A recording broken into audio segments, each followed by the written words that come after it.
Good afternoon. My name is Tristan Denley, and I'm Deputy Commissioner for Academic Affairs and Innovation at the Louisiana Board of Regents. I work with all the 28 public universities and colleges in the state of Louisiana, ranging from completely open access community colleges all the way across to our regional universities and our flagships and our HBCU institutions as well.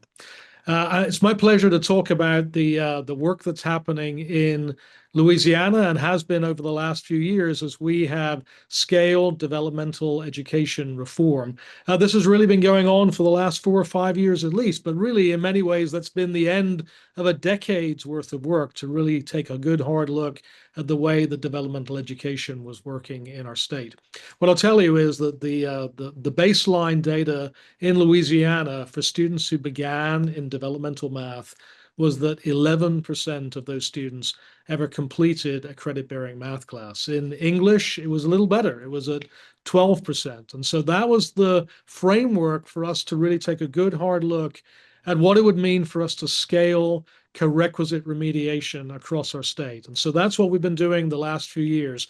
Back in 2022, we changed our placement policies and all of our policy structure to mean that by the fall of 2023, every student in the state who began in developmental math would not begin in standalone remediation, but instead would begin in a credit-bearing math class that they needed for their degree, together with the support that they needed through a co-requisite structure. And so we were successful in scaling co-requisite math there in fall of 2023. Last fall of 2024, we were similarly successful in scaling co-requisite English. And so here we are now at the end of the 2024-2025 year.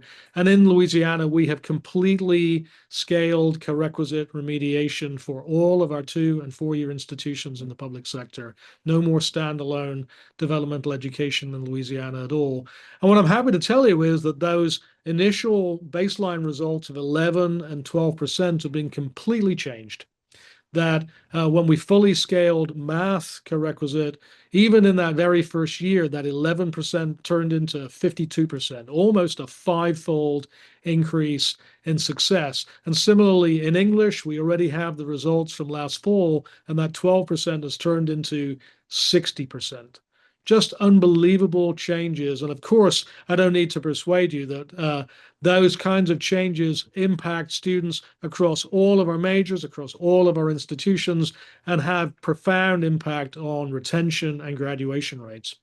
In fact, as we look at the data, what we see is that, yes, students who are right there on the cusp, they performed tremendously better when they moved to that co-requisite approach. But actually, the most significant gains were the students who came to us the most profoundly poorly prepared, the ones who had the weakest high school GPAs, the weakest ACT scores. Those were the ones who gained the most from our being able to implement co-requisite. And I do want to say a huge thank you to all of the faculty and staff across the multiple institutions in Louisiana who worked so hard to implement co-requisite over these last 2 or 3 years. So what about next steps?